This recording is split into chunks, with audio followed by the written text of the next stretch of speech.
I'm Sergeant 12XU, and today we're here with Deep Dive Episode 2. Today I'm here with my good friend from Man Camp, Robert Parham, also known as Man-Child. Robert, what's going on, man? Man, happy to be here. All right. Congratulations on your first episode. It looked pretty good. Thanks. Thanks. I told you that in my text, but I thought... well, we can tell the viewers that you're complimenting me. Man. You could rent this space out and be rich. Mm-hmm. Got all the equipment and the gear, and yeah, very impressed, man. Good job. All right. So the reason why you're here today is, one, you had nothing better to do. Two, you have an interesting story. One that's a little inspirational, I would say, depending on your viewpoint. So you are kind of someone that came from nothing and accomplished a few things in your life. And I would say that probably kind of a self-made guy. Not to say that you're like some huge tech guru or not, because you're not. Not yet. No. But specifically, you had sent me a text a while ago saying that, hey, D student in high school, didn't finish high school, Ivy League. So we'll talk about Ivy League. How you went from nothing to something, and how you got yourself elevated to that level, which personally I think is an inspiring story. So let's start in the beginning. Yeah. Where'd you grow up? Well, I say Santa Cruz. I just say, but the truth is California. We moved a lot, so I consider Santa Cruz to be my hometown because I spent the most time there. Okay. And the reason for that is that's where my grandmother lived. I spent a lot of time living with her. So a couple of years of middle school, a couple of years of high school, there it is. That's my hometown. But my parents moved around a lot, all over. We spent, time in L.A., Gardenia, Culver City. I forget. It's been a long time. But then Sunnyvale, Santa Clara, San Jose. We've lived all over. Okay. Sort of a nomadic childhood? Nomadic. I think I went to 14 different schools before I left high school. Wow. I think I lost track. There was at least 10. So somewhere between 10 and 14 different schools. Can you believe that? Between K to 12. It was okay. nuts. So what effect do you think that had on your childhood, bouncing from school to school to school? Did you have the ability to sustain any kind of friendships with anyone? No, I didn't have, I was always the new kid, so I was always walking into an uncomfortable situation and stressful. Because, new kids in school, there's some stress there. So I didn't have any relationships that are long-term. So I got really good at being uncomfortable. Okay. Comfortable being uncomfortable, I guess. Tired of introducing yourself over and over? Yeah, I think sports was one of those things that was really beneficial for me because that was the continuity. From school to school is, I knew how to play a sport. And I had instantly teammates. What was your sport of choice? So I played, I think I started with soccer. And I think most of us of our generation probably did. I went to Harbor High in Santa Cruz. Maybe some AYSO in there? No, it was, no? Actually, I don't okay. remember. I think. It was back in the 70s. That was so big. The first sport, my dad put me in Little League, and it was fast pitch, and I was scared of the ball, and I hated it. Wow. It was miserable. How old were you then? Oh, I don't know. 10, 11? It was like, something like that. Okay. And so I was scared. And my dad just threw the ball, he would play catch with me. He wanted me to be more robust. And I was kind of a wimpy kid. And so he would throw the ball hard. Do you think that was his way of maybe like he was trying to toughening you up? I was terrible at it. I hated baseball. And it was fast pitch, so I got hit a lot. I was just scared of being hurt by the ball. So yeah, it was a nightmare. Okay. Baseball. But then older I got, the more I liked sports, and I was good at running, and I was a 4-year varsity track. I was on track, made varsity my freshman year. So I was running. I was fast runner. And so that was, and then, you know, I played football and soccer. And What position did you play in football? I was a running back, and I punted. So I can kick and run. Okay. And so it was great. It was good. That was the reason why I went to school, man, was to play sports. Okay. So would you say that in some way school was some sort of an escape from you, or? Oh, yeah, definitely. I mean, yeah, I was never, well, I was never good academically because I was, you know, I was smart. So I was blessed with some kind of innate intelligence, which allowed me to be lazy in school. So I never really had to try that hard. I can identify with that. Yeah. Well, we had talked about, I was a very precocious child. So for whatever reason, and I'm blessed to say, you know, I think I taught myself mathematics at 5 years old. I remember sitting in the back of my parents' VW Beetle, and they were driving somewhere, and I figured out multiplication. I was 5, and I was starting to, you know, I was asking, hey, you know, is, you know, 5 times 5, 25? And like, yeah. They thought I was reading from a book. I just figured it out. I just realized what times meant. And then I figured out how to multiply. So, you know, I was just one of those, maybe it's because I was the first child, the first generation, but in my head, I got this idea that I was special early on. I think that saved me, because from then on, you know, I realized that, you know, things were going to be easy for me. Not academically, but just intellectually. And I was a curious kid. And so, you know, I was in 4th grade, they put me in this mentally gifted program at school. MGM, I don't think it exists. I think it's GATE now, gifted and talented. But in 4th grade, I was in this mentally gifted program with all these prodigy children. What I remember is everything was remember those Baskin Robbins ice cream, like 5-gallon cardboard? Yeah, absolutely. That's the only thing I remember, is everything was in that. And it was because we were special, we get to sit anywhere we wanted in class. So we didn't have assigned seating. So I guess they thought that was, you know, the key to unlock the mental prowess of the children, you know, is to give them a bucket of stuff and they can just sit wherever they want. But I learned how to write calligraphy. I don't remember much about that. I think it was a waste of time. But, you know, because I was reading at a 10th grade level in 4th grade or whatever the hell it was, they put me in this program and they told me I was special. And so my rest of my life, I decided that, you know, I'm special. I'm mentally special.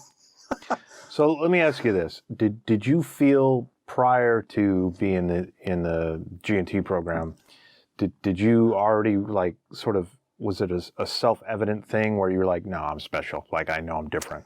Yeah. Or was that, you know, was that like a confirmation of what you thought you already knew? I think the big gift I had in my formative years was being the firstborn, only child. Everybody fawned over me. Okay.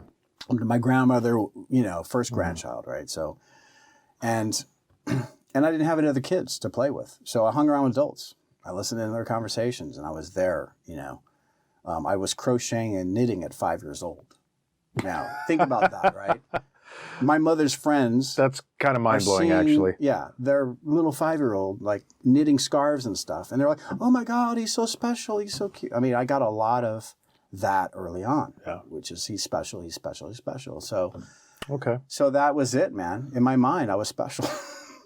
So, I wonder if it was that era, because we're almost the same age. I wonder if it's that era because, so when I was in 4th grade, I got plucked out of my classroom and I would go to G&T, like you, the gifted and talented program. So myself and maybe a handful of other kids would get plucked from our classes, and we would basically go to a separate classroom and spend time with this group of gifted and talented children. And they would do more advanced concepts, right? I mean, we were studying like different things like, you know, the poet Longfellow and things like that in fourth grade, where they would have us writing things that you would never write, you know, in fourth grade, creative writing projects and just exploring the creative mind in fourth grade. I personally didn't feel special per se, but when I went to school there, I kind of felt like I suffered a little bit socially because there was a stigma with the kids that went to G&T. Like the other kids didn't like that because they looked at it like, oh, you're a nerd. You're special, right? Yeah. Oh, you think better, you think you're special, like you're better than me. Yeah. It wasn't my choice, just like it wasn't your choice. You know, they looked at your aptitude, right, and the test scores and whatnot, and they realized, okay, these kids should probably be developed further, maybe more so than the other kids. But yeah, I mean, I was in the G&T program myself.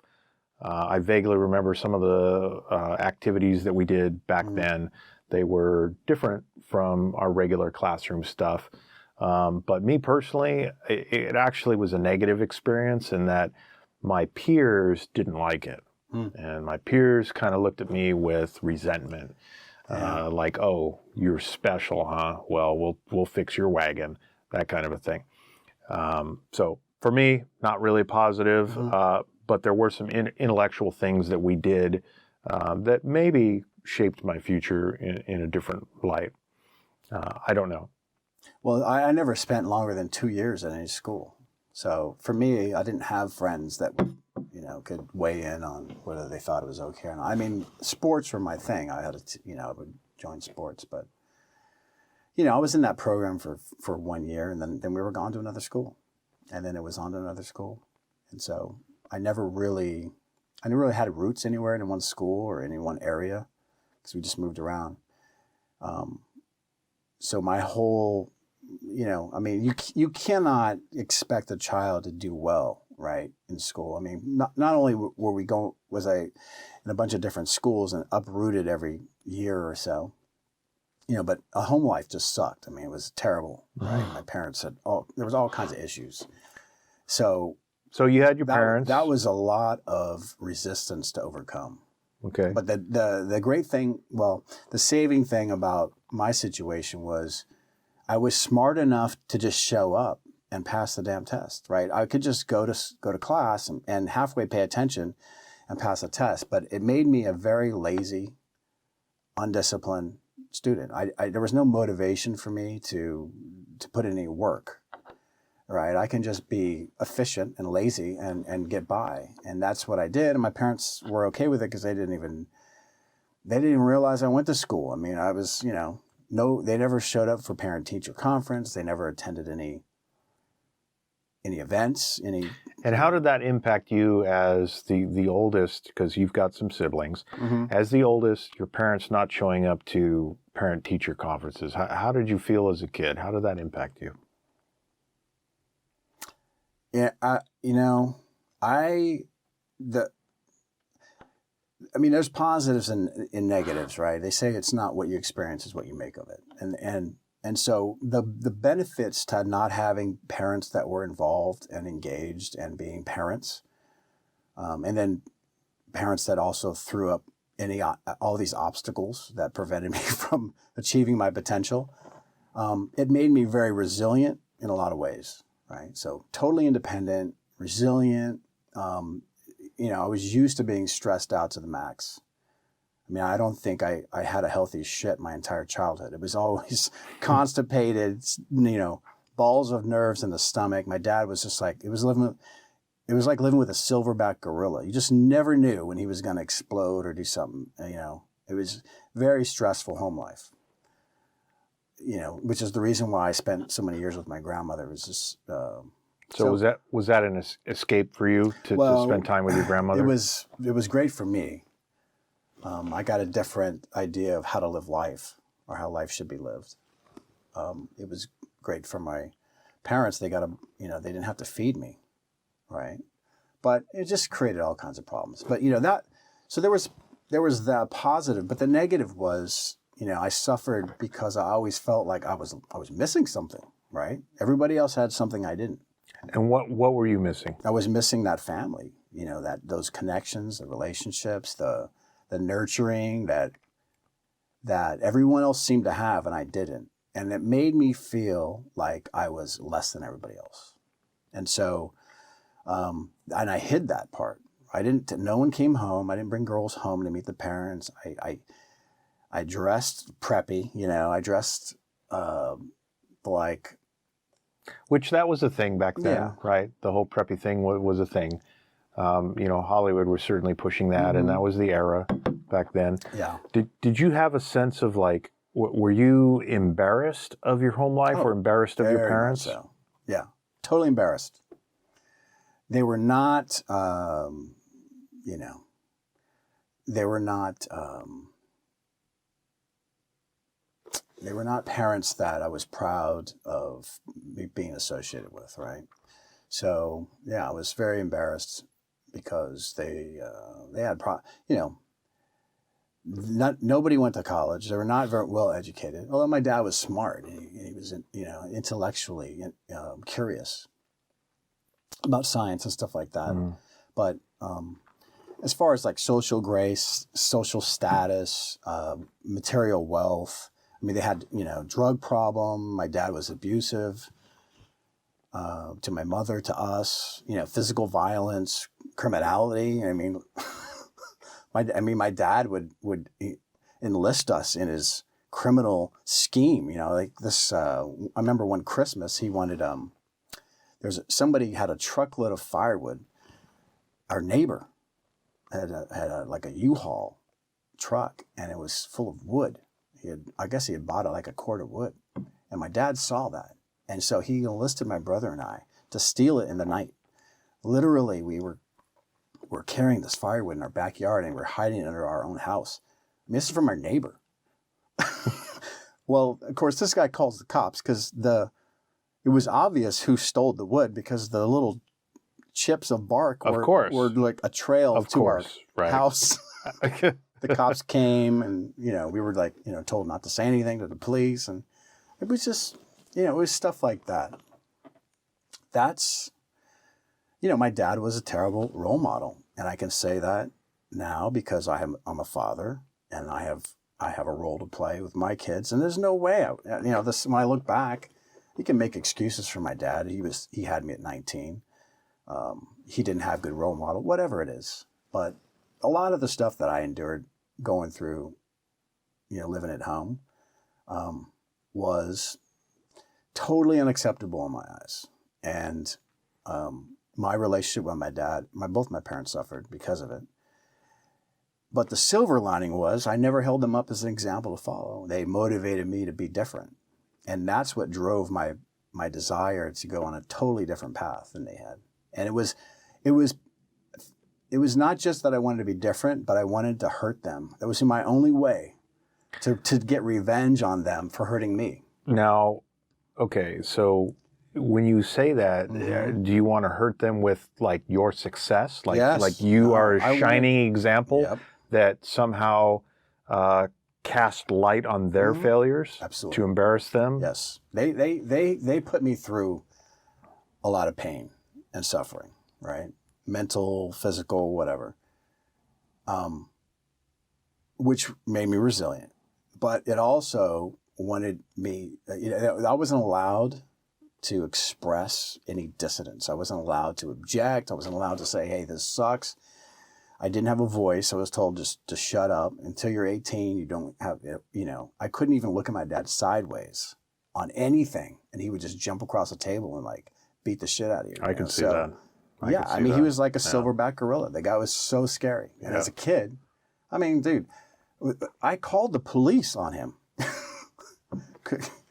And the police showed up, and I stood in front of him and my mother. I thought he was going to kill my mom, and now I think I was 10, And my dad looked at me like he wanted to kill me, and I was like, okay, I'm dead, man.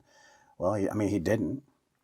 thankfully. But, you know, I remember the police showing up and leaving. And I was like, why are you taking this guy to jail? Like, he just beat the shit out of my mom and her, you know, her boyfriend. I mean, it was a terrible situation to grow up in. And I had to grow up real fast. And I was robbed of the carefree childhood that my kids now enjoy. I mean, I love seeing my kids because they are so carefree. They have no idea what stress is or what bad, you know. There's innocence there. It's totally that you innocent. never had. And it's so great for me because I get to see it and I can live vicariously through them. Because I didn't get a chance to do any of that stuff. I was a very serious, somber child and very withdrawn. And so... How about your siblings, though? So you're the oldest. You're going through all of this. You are aware of a lot of things that the shortcomings of your parents, so to speak. How about, I mean, you've got 2 younger brothers and a younger sister. And what's going on with them during this time? Well, my brother and I are 2 years apart. And then there was like a 10-year gap. And then my sister and my brother were born. So it was like 2 separate sets of kids. So my brother and I, Nathan, you know, we were close. We was the only 2 of us for a long time, and he was hyperactive. He wet the bed. He caught hell from my parents. Every frustration my parents had, he was the recipient. And he got kicked out. He got told to pack his bags and leave when he was like 5, and he was like walking down the sidewalk with his clothes, you know, crying, and my parents just tormented the kid, you know, because they were just like. They were so screwed up, man. And so I felt sorry for my brother. I mean, my brother's been through worse than I have. Much worse. I was always the smart guy who avoided I was equally culpable of all the dirt and the bad deeds or whatever we did. But I was smart enough to not get caught or to blame him. And he got punished for it. I almost set the house on fire. And he was in the toilet. And I set the garbage can on fire, and I blamed him, and he got blamed for it. And everybody believed it because he was always in trouble. So, you know, my brother wasn't smart enough to get out of the way of some of the stuff. So he got, and you know, it was just, and then when my other 2 siblings came into the picture, I mean, I was already a teenager, or, you know, I was a living babysitter, but, you know, I had my own life outside. I mean, my first full-time job was when I was 12. I worked full-time over the summer at 12 years old, running a warehouse. My aunt had a computer store, and they hired me. I guess I got paid. I don't know. I never saw any money. But, yeah, I was working full-time at 12. And then I had a job all through high school. Okay. And played sports. And anything I could do to get out of the house. I mean, I've done anything, you know, to stay out of the house. So would it be fair to say that you sort of disassociated yourself from your family and occupied your time as a solo person, like kind of just doing your own thing to get out of the house and just do your own, you know? Yeah, I mean, sports kept me out of the house. You know, I played football through high school, and I was a 4-year varsity track guy. You know, but you know what's funny? My dad never saw me play a sport. Never. I mean, we lived across, literally, you look out our kitchen window, you could see the high school track. We lived across the street from the track.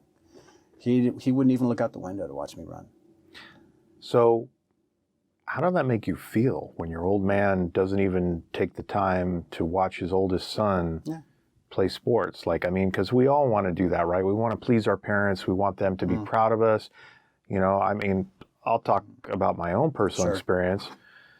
You know, I can remember a time where I was playing baseball or something like that, and with my old man, I invited him to the game, and, you know, he didn't show, and I fucking hit like 2 home runs. Yeah. And he never saw it. And I would just, I mean, I was kind of devastated. Yeah. Because even though I was older, I kind of felt like, man, like that was a lost opportunity for me to sort of get this approval from my old man to see his boy do right, right? Like, I mean, I crushed it. I hit the ball over the fucking fence, man. Twice. Well, you know, But you see, I mean, look, I've been a cop for 18 years. There's a commonality with people who go sideways, right, in life. They're not successful for whatever reason.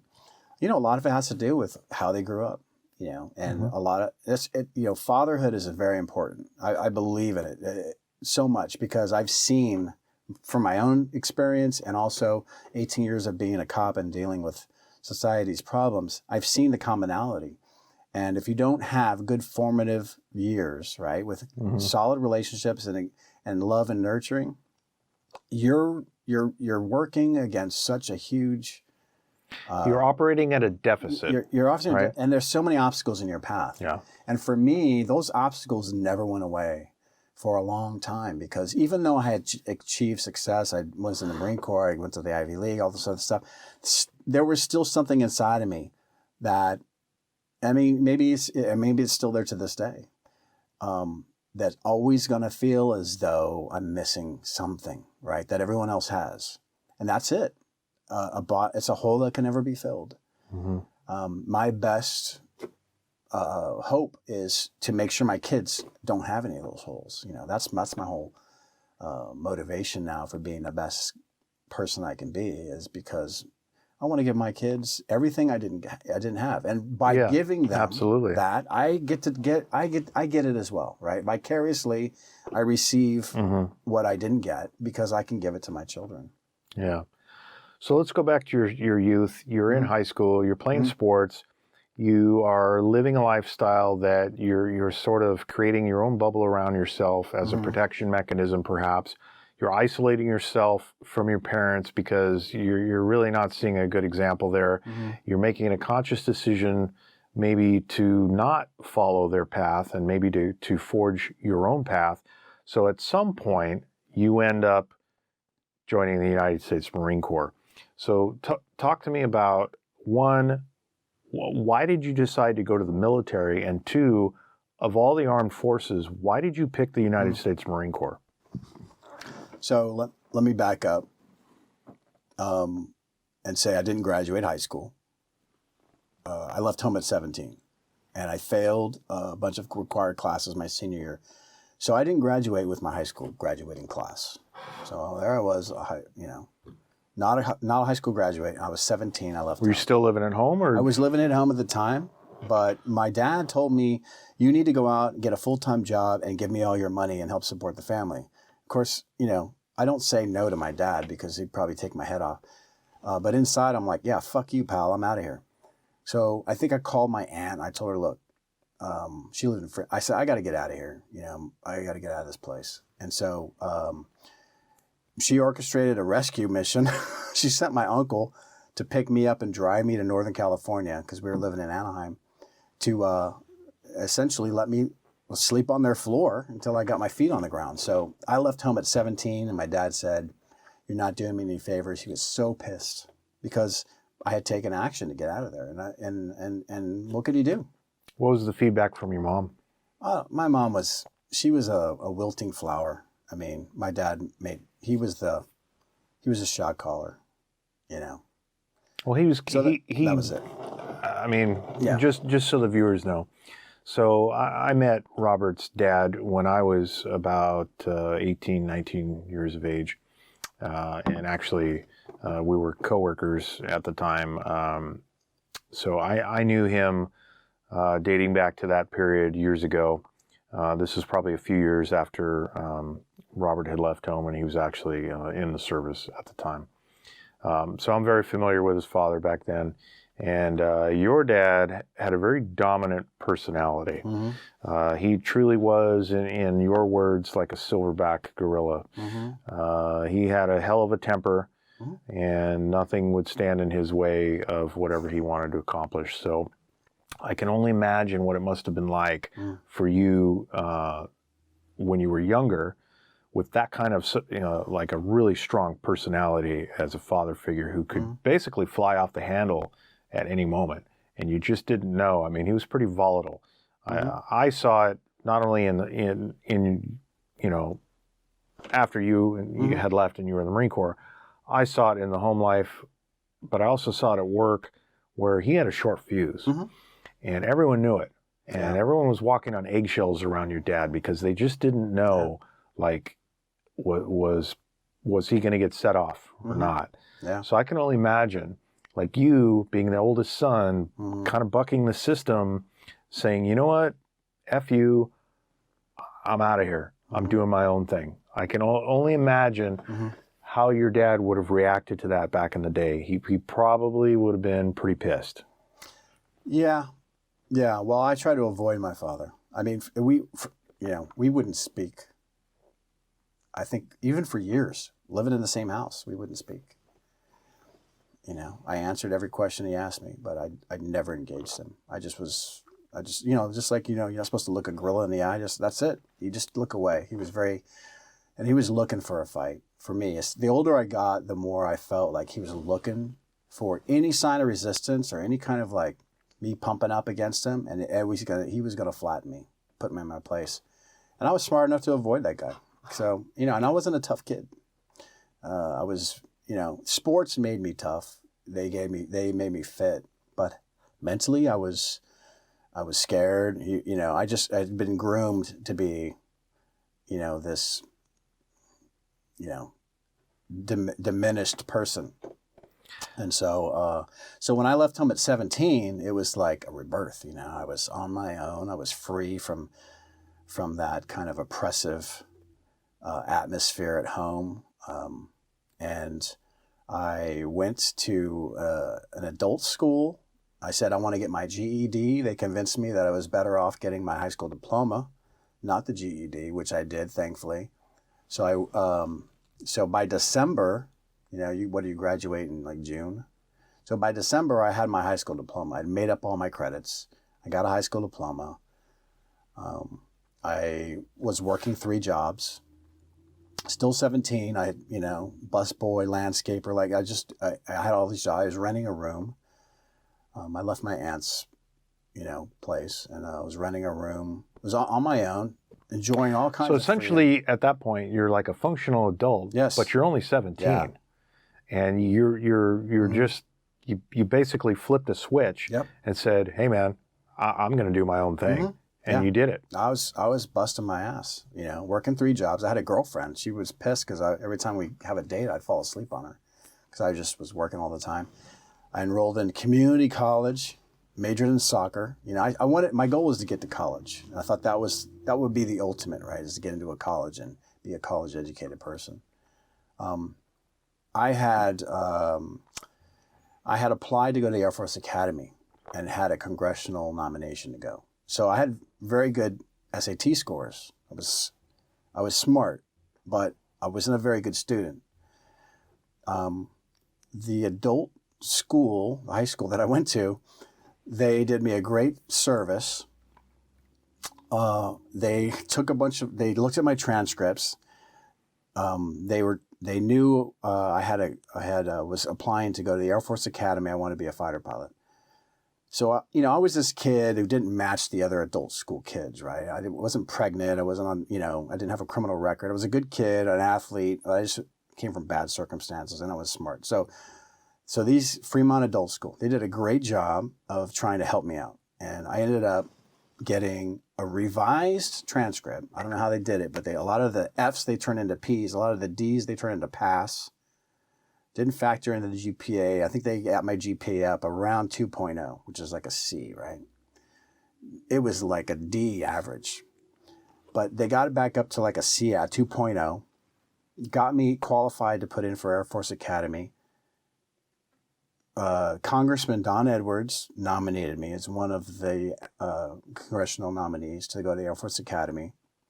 I ended up being a first alternate, so I didn't get my appointment to go to the Air Force Academy, which in hindsight was a good thing. I wasn't ready, right? So I would have failed because I didn't have the skills. I didn't have the academic skills. Now, when you say you weren't, when you say you weren't ready, okay, you mentioned discipline. In retrospect now, hindsight's 2020. Yeah.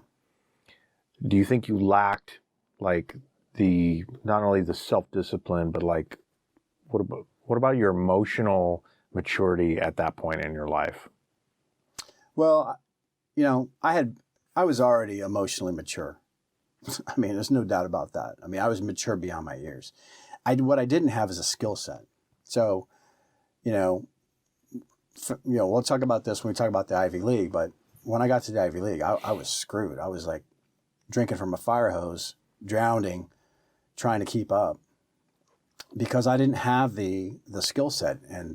And so I didn't know how to study. I didn't know how to take notes. I didn't know how to read. I didn't have to do any of that. I was a lazy student that got by and passed because he just showed up and took a test and got a B- or whatever it was.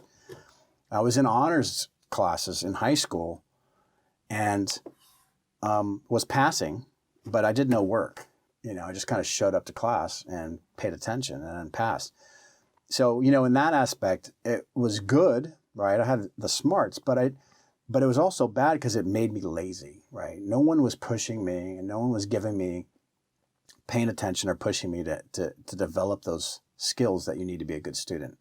So I was a terrible student. So I wasn't ready for the Air Force Academy because I didn't have any skills.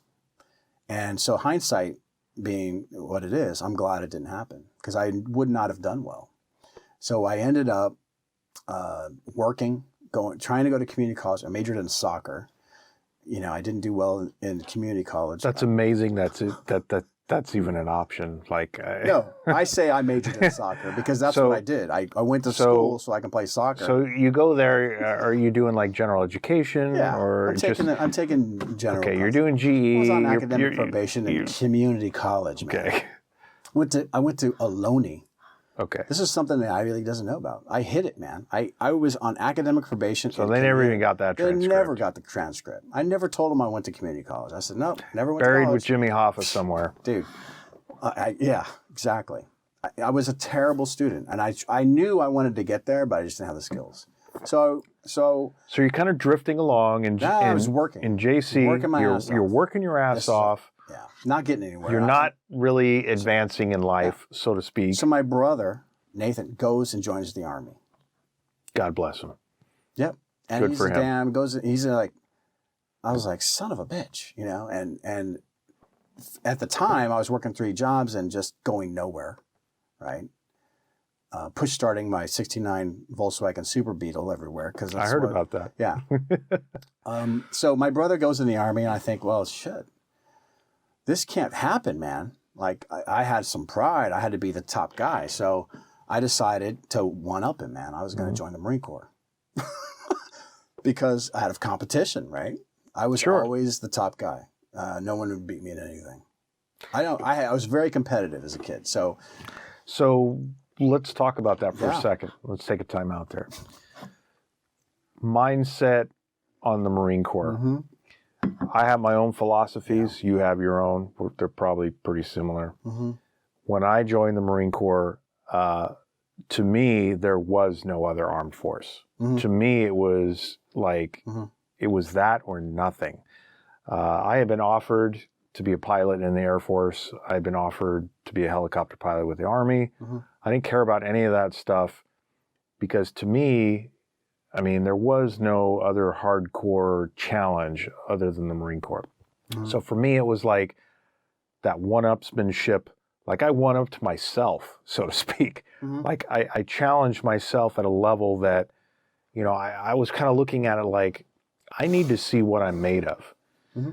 And I need to know, like, do I really have what it takes? Mm-hmm. And for me, the Marine Corps seemed like the most obvious vehicle to accomplish that, right? It was those damn commercials, man. They had the longest boot camp, the most difficult boot camp. Yeah. Their drill instructors were insane. We all saw the dress blues. Mm-hmm. I had the freaking poster on my wall, right? They had a great, in logic, when you're talking about arguments, in the logic realm. So when we talk about logical fallacies and things like that, if you look at the Marine Corps, their whole, the few, the proud, you know, the Marines, all that stuff, that's an appeal to vanity. Yeah.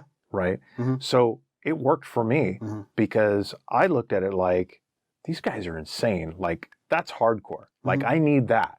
Like, like I have to, like if I'm going to do this, like it has to be at that level. Like there is no half measure. Like it has to be so over the top that I have to prove it to myself. Like I wasn't trying, like I wasn't in your situation where it was like, oh, well, Army, fuck that. I'm going to one up my brother. Yeah. I had a different situation, but my mindset was that they were by far the most hardcore, most severe fucking warriors that this nation had to offer. Marketing works, doesn't it? So that was my mindset back then. It sounds like yours was similar in a way, in that you looked at that as a step above. Well, yeah, I think I've always enjoyed the role in relationship to my brother. I always enjoyed the leading role, the role of, you know, I need to keep up with this guy in sports, whatever, in school. You know, I was always the guy to try to catch, right?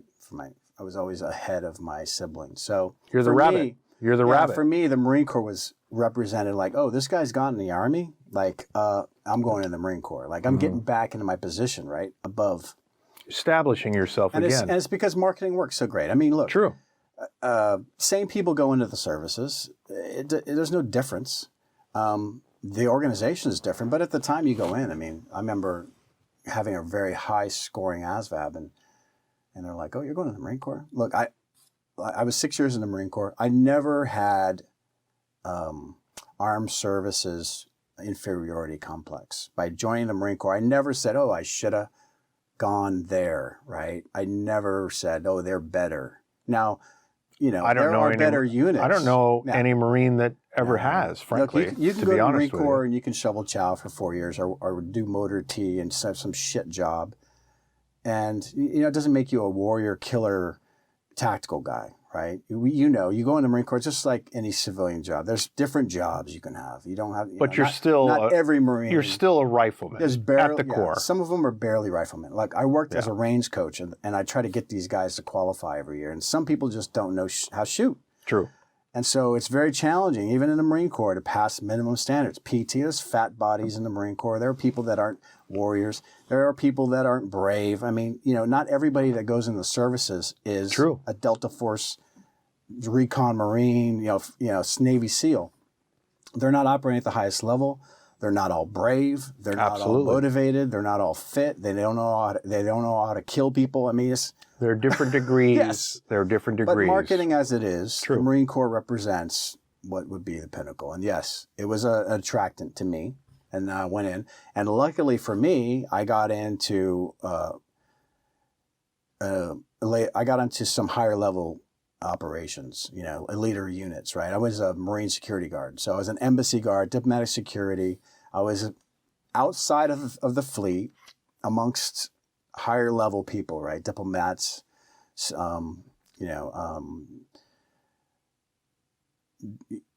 I was overseas for 3 years, different embassies around the world.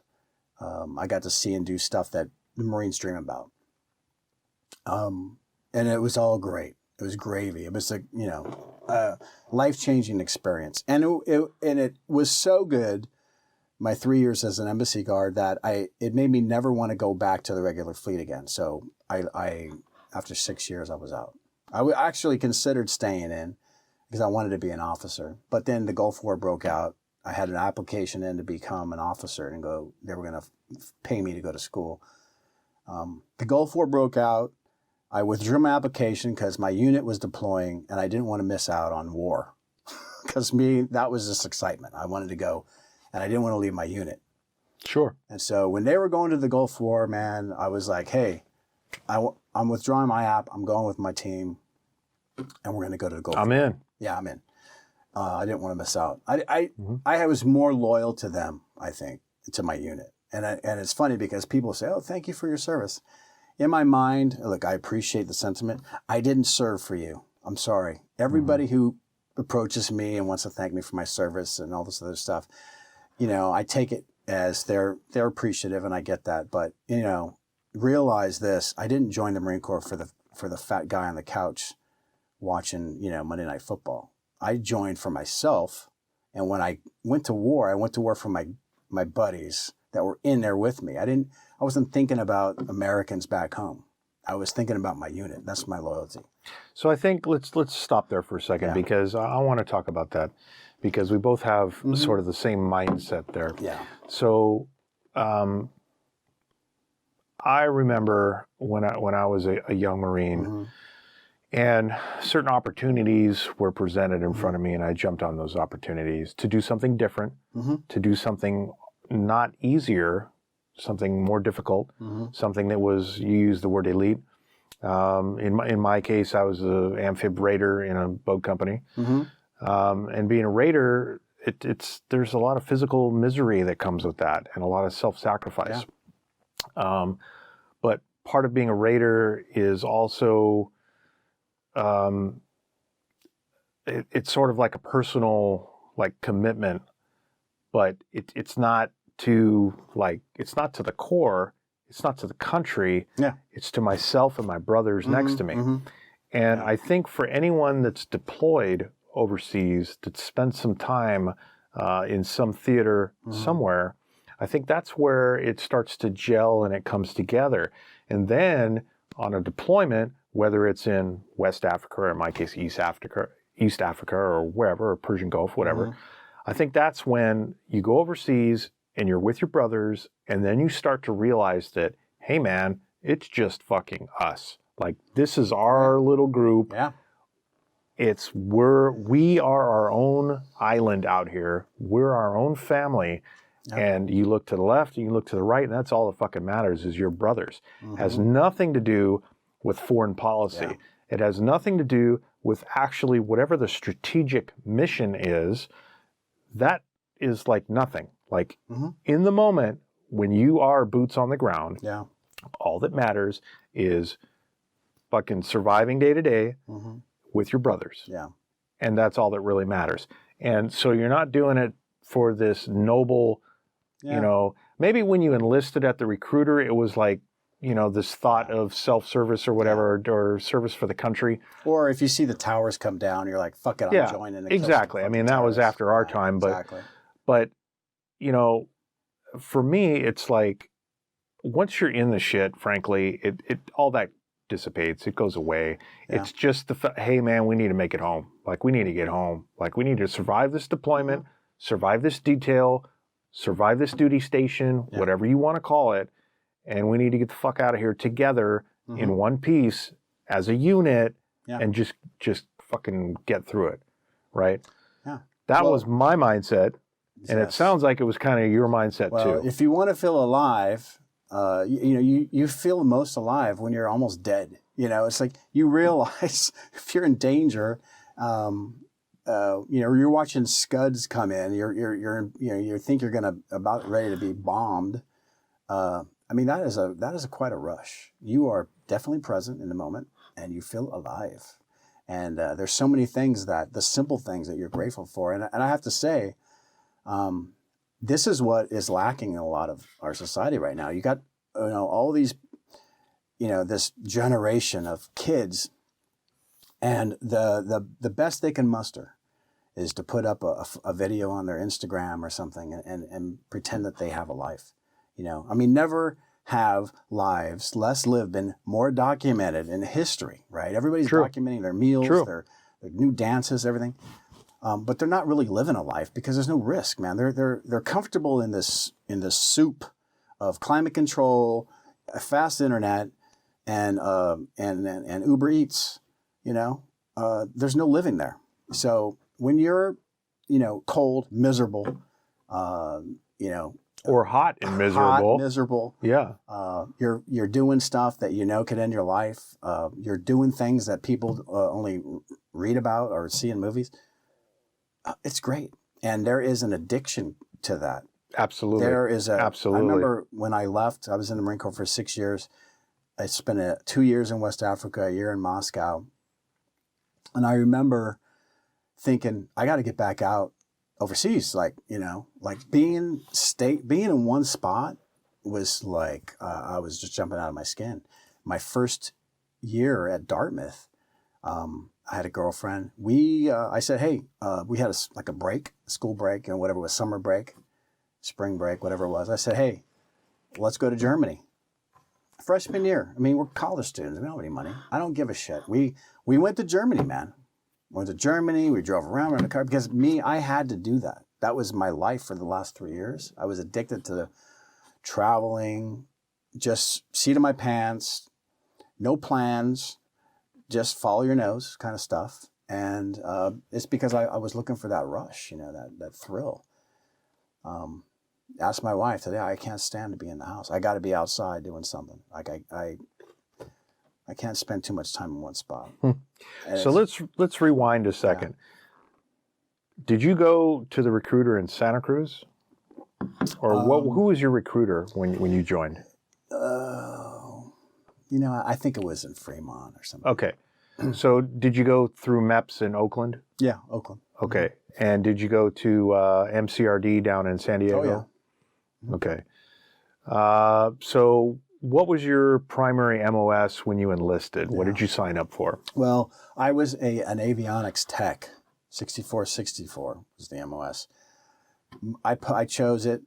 So when my recruiter, I wanted to go to college. Back in my mind, I was like, I got to do something with my. So that was a driving force for you. Like even though you're going on this military journey, in the back of your mind, you know that you're destined for something else. Like that I do want to do higher education at some point. So he looked through his book. He said, okay, well, we have these available jobs, and this one offers a 1.5 years of schooling, and it's in avionics, right? So I said, okay, 1.5 years of schooling sounds great to me.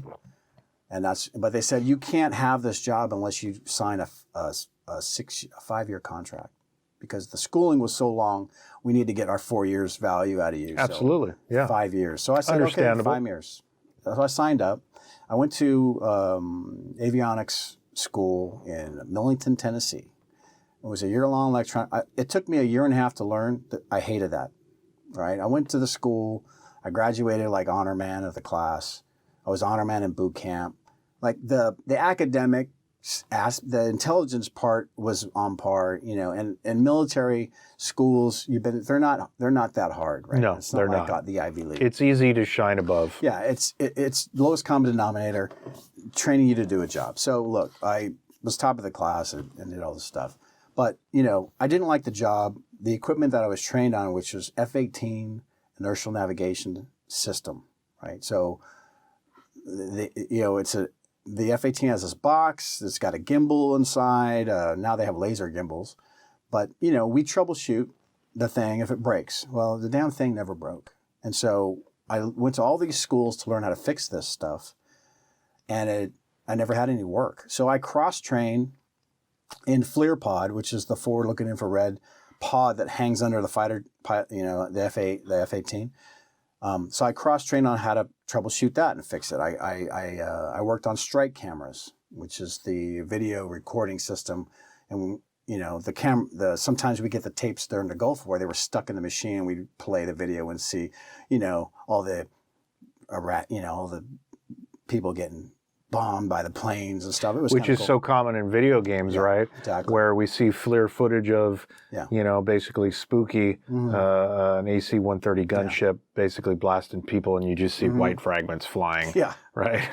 I had a buddy in power plants, jet engines, so I would go over and help him work on jet engines, and he would, we'd run them up, and this is in Hawaii, and we'd get on top of them and full afterburner, and it was quite a rush. But I was just bored. There was, the work, and I wasn't interested in electronics. And so I volunteered to be a range coach at the rifle range. They needed coaches. I was a good shooter. I went to the range and did that for a while. And then, the Gulf War broke out. I wanted to be an officer. I wanted to do something different because I didn't like the avionics scene. In hindsight, I would have probably had a lot more fun just being a ground pounder, man, in 0311. And maybe just, trying to go into some special unit or something and do that. Because I love the physicality and the outdoors and the misery. That was right up my alley. And, well, you would have loved my unit then. and in the avionics, you were in a climate-controlled, windowless Conex box. And it was boring. It was clean. Mm-hmm. It wasn't physically demanding. And it was boring. So in police terms, it was code 4. Okay. So I was looking for any reason to get out of there. And then I learned about embassy duty. And I said, that's for me, man. I want to go overseas and be an embassy guard and do all that. And that's what I ended up doing. All right. So you're in the Marine Corps. You're doing the avionics thing. Mm-hmm. You're not really happy with it. That's really maybe not what you wanted to be doing. There was some thought of maybe becoming an officer. Mm-hmm. So in the back of your mind, there's some motivation to do some higher education. You fulfill your contract, then what happens? So I was stationed in Dakar, Senegal. This is the third embassy I was stationed at when I was an embassy guard, and I was leaving. My time I actually extended for a year because they needed more embassy guards and they were looking for people to extend. So I extended. I actually put 6 years in, right? But with the goal of eventually going to college. And when I was in, there was no promotions in my MOS, so every promotion that I got was meritorious, and I had to go through meritorious boards. And I've done the same. Yeah. I know what it's like. So I got all my promotions meritoriously because my MOS, my military occupational specialty, which is your job, there was no promotions in the field, so there's no way to get promoted the regular way, and so every promotion I got through E4 was meritorious. They said I was put up for meritorious sergeant, and they said, well, we're not going to promote you because you won't, because your end of enlistment is coming up, and we don't want to waste our promotion on you. We'll promote you if you re-enlist for 4 years. And I said, well, pretty big commitment. I'll there. re-enlist for 4 years if you promote me. So it was this kind of catch-22. Anyway, I applied to several Ivy Leagues because I said, well, I was committed not only to going to college, but I was committed to going to the Ivy League. I wanted to show the world, right, that I can make it to the pinnacle, what I thought was the pinnacle. Does this go back? Okay, let's pause for a second.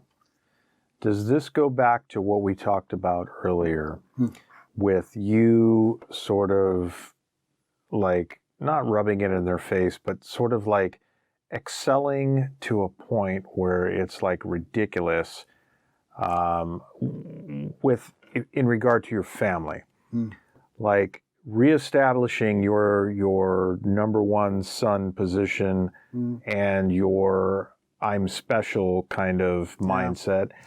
Was it related to that, or why did you want Ivy League, or was it just self-driven? Like you are just motivated to excel. I think my initial start on that path was fueled by my parents' revenge on my parents. Okay. But once I got into the Marine Corps, I was platoon honor man. I was, put honor man in all of my training classes.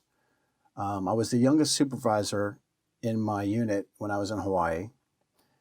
I got meritorious promotion after meritorious promotion. I mean, my track record for success, for being number one, was now 6 years laid out. I was, I did a whole bunch of stuff when I was on embassy duty that got me recognized. I was the youngest watch commander, essentially. I was a watch commander for 4 days straight during the Moscow coup in 92, 93. And tanks were firing the buildings, and we were in charge of embassy security in Moscow. I was the guy in charge of the whole security detail. I was running it as an E4.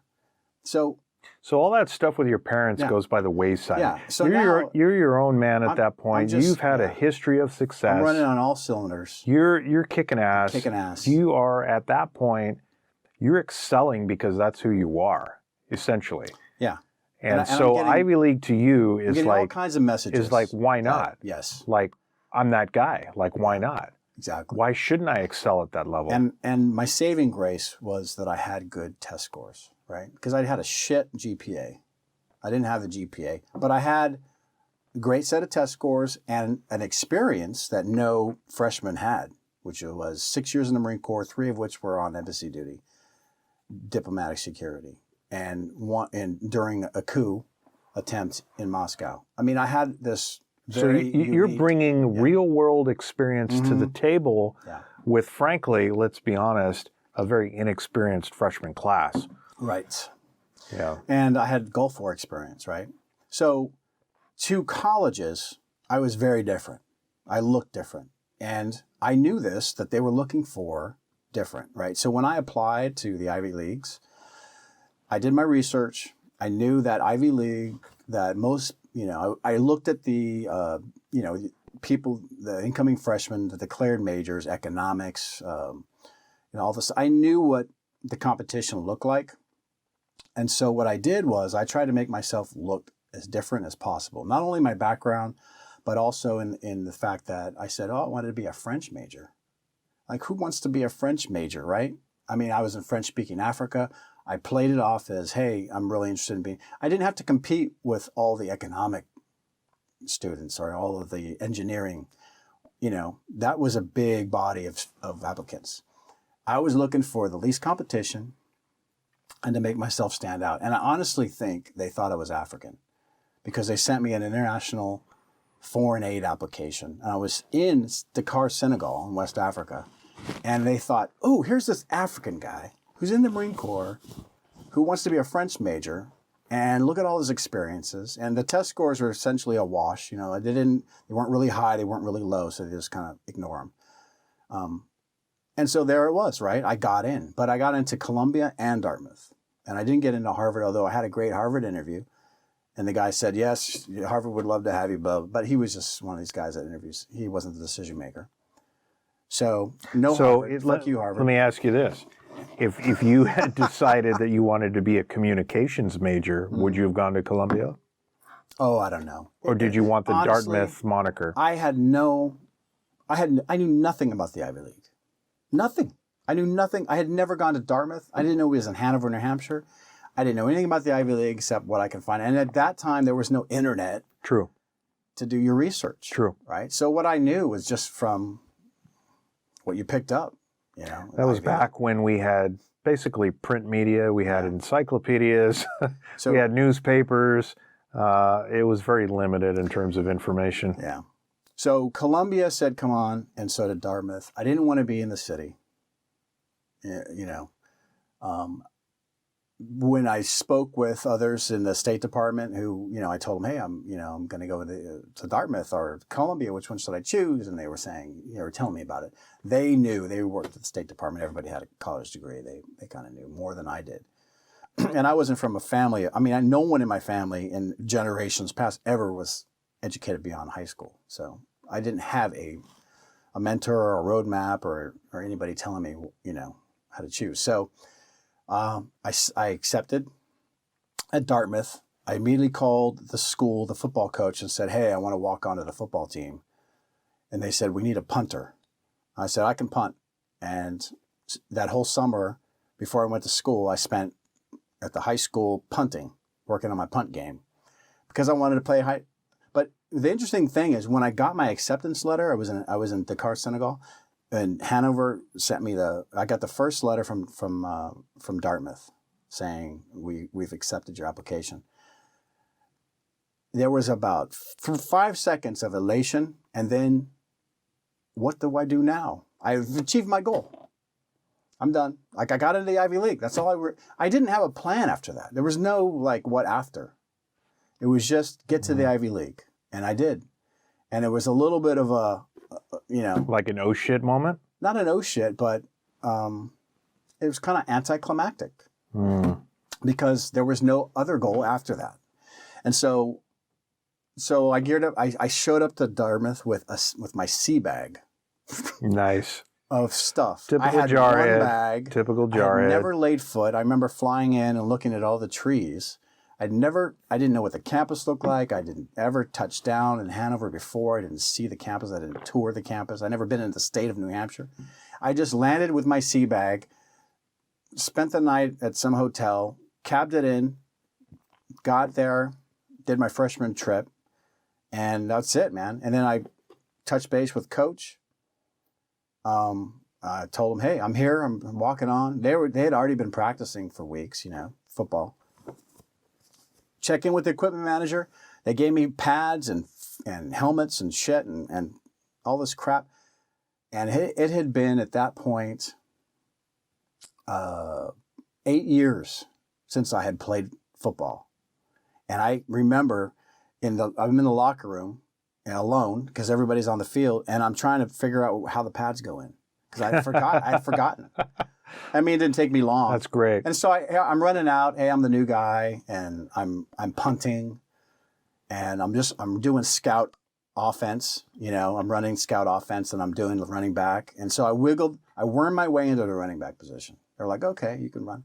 But what I learned later on is, look, these coaches, they recruit these kids, and they all have skin in the game. They want their guy to do well. So no one recruited me, man. The walk-ons, they don't really have So you didn't have a champion.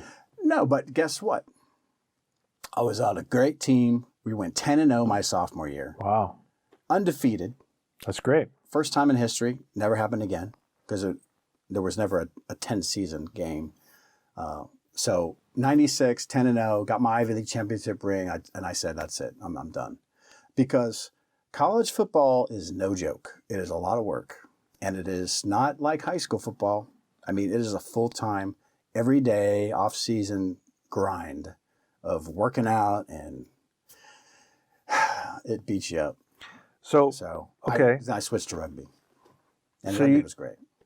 So you get accepted to this Ivy League school, which is quite an accomplishment unto itself. Do you tell your family or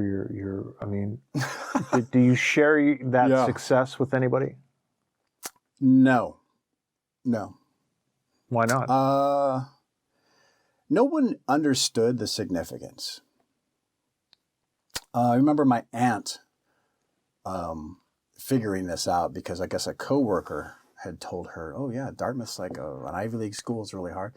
And so I remember at some point having a conversation with her on the phone, and she mispronounced Dartmouth. She's at Dartmouth University. And then but that was like, okay, it's like being a cop and people want to know, well, how come you don't tell your stories about, because you don't get it, right? You don't understand. Like, you can have cop stories with other cops, but you can't talk to civilians about, or even military, right? You want to tell your military stories? Yeah. You don't just take some Joe off the street who has no idea what you're talking about and try to relay, because the significance of it is lost, right? It becomes trivial to them. Like, it doesn't mean anything.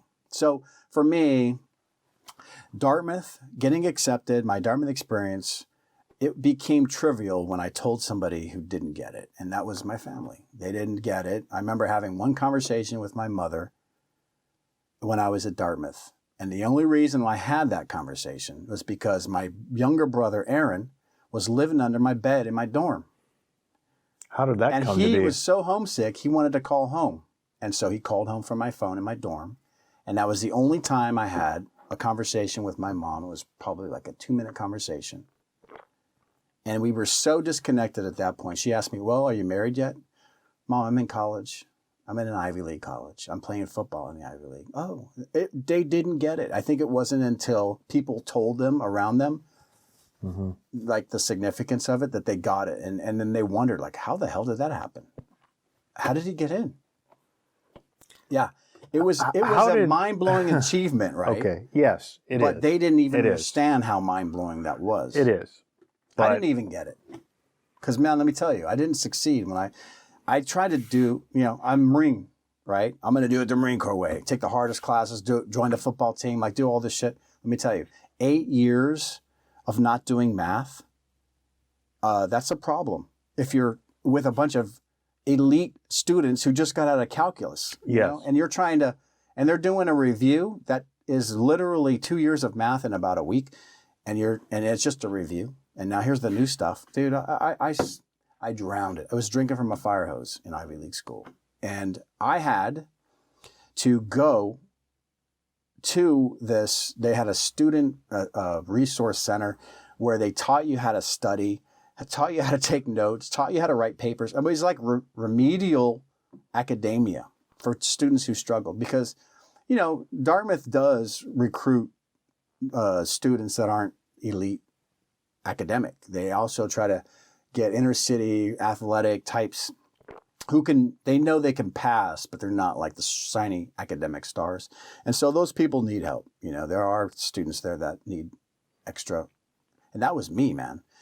And with all the things I was trying to do, and I remember meeting a guy my freshman year. He was former Navy, which is rare. He was on his way to law school. And he told me, he said, dude, don't read because my reading load was huge. I mean, 300 pages a week or something crazy like that, 500 pages a week, 12-page papers. I mean, it was ridiculous for me. You know, I wasn't used to that shit. In the Marine Corps, you didn't have to read anything. But he said, dude, don't read every word. Like, you got to learn how to get through the material by just getting what you need. And because I was just like, from first word to last word, I was going to read the whole thing through, and it was just a mix of words. And so, yes, I had to learn how to study. And finally, when I got it, then I was great. I became a good writer. I actually picked up some good grades. But initially, it was a struggle, man. It was like drinking from a fire hose. But you weren't alone there. So tell me about... Me? Yes. You were alone, Yeah. but you weren't. Oh. So you met somebody there. A female. Who? Lauren? Yes. Tell me about that. Oh, listen, it was... when I, you know, freshman year, I met this girl, we became boyfriend, girlfriend, and we ended up having a 6-year relationship and then being engaged to be married. But it didn't work out. She's a great girl. We're So great you're friends to this you're day. trivializing that, but Yeah. but did she help you be a better student? Oh, yeah. Well, she helped me a lot. So she helped me with my grammar. She helped me with my English. I mean, I had grown up in an environment that, you know, the proper English wasn't spoken. I had all of these communication issues. She helped. She was a whiz. I mean, it was frustrating because she could do half the work and get an A, and I would struggle to get a B minus. So, So it was a good asset for you. It was a great to asset. have somebody that could help Yeah. you make the transition. exactly. Could And she could was turn you into a better student. She was interested in me because of my background and my interesting background, and so, you know, she was much different for me because she was from an Ivy League family, you know, so it was opposites attract. And I was on the football team, so in her eyes, you know, I was older. Football I was somebody, and but it didn't work out. You know, we had different plans. I mean, but grateful for look, everything that happened in my life, I'm grateful for. Every relationship, every experience, good or bad, it's always been something that I've benefited from some way, you know.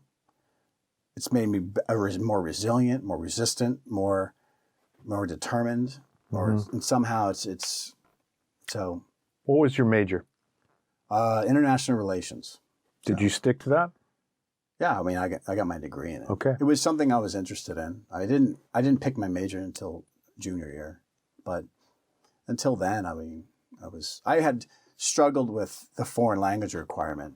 I couldn't pass. I had a learning disability. I didn't know I had a learning disability until Dartmouth. So there was a foreign language. You had to learn a foreign language. You had to be fluent. I took French. Didn't go well. I took Italian. Didn't go well. And so they said, listen, you're going to have to get tested. The only way you can waive the requirement is a documented learning disability or something like that. So I got tested, and they determined I had a learning disability. This whole time, I never knew. You know, I was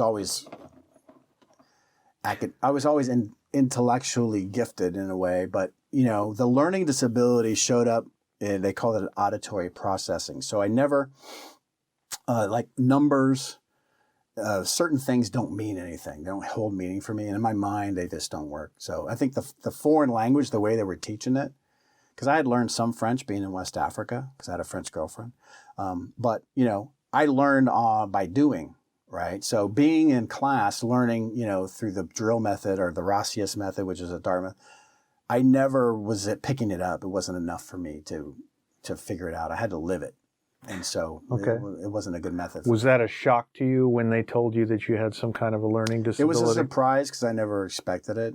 Because you've, but when up they to tell- that point in your yeah. life, you've had tremendous success. Well, they gave me several tests. One was an IQ test. So I had a very high score of the IQ, not genius, but never be a Mensa member. But so above average in the IQ. But then, the auditory processing came up. And I did research. A lot of smart people have learning disabilities. They compensate. They learn to compensate. And that's what I did. And I never said anything when I got hired as a cop because I wanted to be hired. Mm-hmm. And in the police academy, I couldn't pass my 10 code test because they thought I was just loafing. But it was my learning disability. I couldn't remember the damn codes. So would you say that you're more of a visual learner than auditory? Or are you more kinesthetic? I'm kinesthetic. Okay. And visual, but Okay. Yeah. Okay. I got to do stuff to learn it. As many of us enjoy. Yeah. Right? Hands-on is a big thing. So at some point, you round out your college career and you actually graduate from Dartmouth. Yeah. Fucking... Yeah. I graduated from Did that blow your mind, or was it anticlimactic? It was a bittersweet, right? Because you graduated from the Ivy League, but then for 4 years, that was actually the longest I had been in one place for my entire life. Dartmouth was more of a home for me than any home I could ever point to on the map. Because as a kid, you're moving around. In the Marine Corps, you're getting assigned to different duty stations. Every year. So you've, essentially your entire fucking life, you've been a transient at some capacity. And I don't mean that in a negative way. I just mean you've been nomadic, right? When I graduated Dartmouth, I was 30 years old, right? So I'd spent 6 years in the Marine Corps, 2 years on my own prior to that. And so here I am graduating college, and I'm hitting 30. And, Ancient.